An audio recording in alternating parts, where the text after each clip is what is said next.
خلیفہ ہارون الرشید اپنے دربار میں موجود تھا جب ایک درباری نے کہا، حضور، ابھی کچھ ہی دن پہلے بہلول دانا نے ایسا حیرت انگیز فیصلہ کیا کہ خود قاضی کو بھی سر تسلیم خم کرنا پڑا۔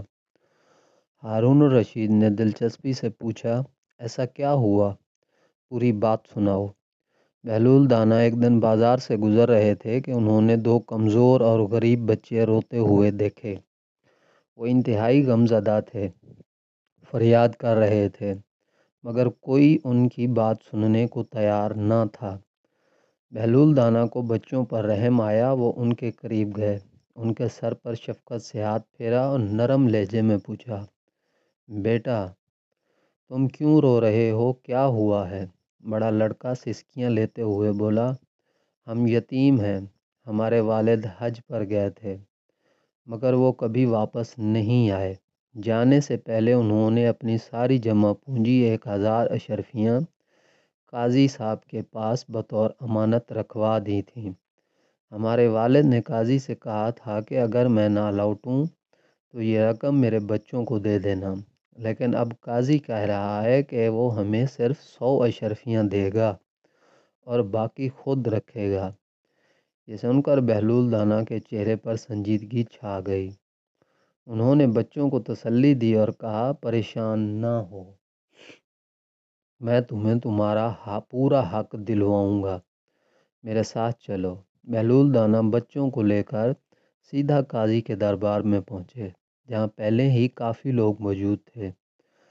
بہلول نے قاضی سے کہا، اے قاضی، تم ان یتیم بچوں کا حق کیوں مار رہے ہو؟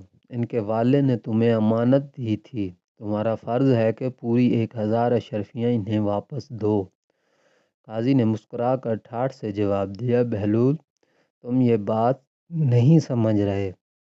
ان بچوں کے والد نے مجھے اختیار دیا تھا کہ میں جتنا چاہوں انہیں دے سکتا ہوں۔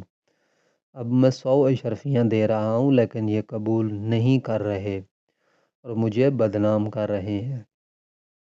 بہلول نے اطمینان سے قاضی کی طرف دیکھا اور مسکراتے ہوئے بولے، اچھا قاضی صاحب، اگر ان کے والد نے تمہیں یہ اختیار دیا تھا کہ جتنا چاہو دے سکتے ہو، تو پھر تم نے جو چاہا ان کو دینا پڑے گا، یعنی تمہیں 900 اشرفیاں بچوں کو دے دینی چاہیے اور خود صرف 100 اشرفیاں رکھنی چاہیے۔ یہ سن کر دربار میں ایک دم سناٹا چھا گیا۔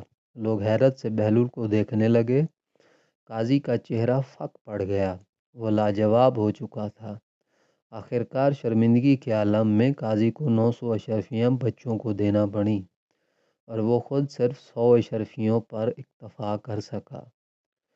یہ واقعہ پورے شہر میں مشہور ہو گیا اور ہر کوئی بہلول دانا کی عقل اور دانائی کی تعریف کرنے لگا۔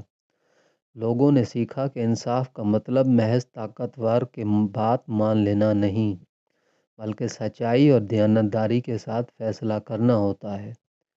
یہ کہانی ہمیں سکھاتی ہے کہ حکمت اور سچائی ہمیشہ جیت جاتی ہے، چاہے سامنے کتنا بڑا ہی اختیار رکھنے والا شخص کیوں نہ ہو۔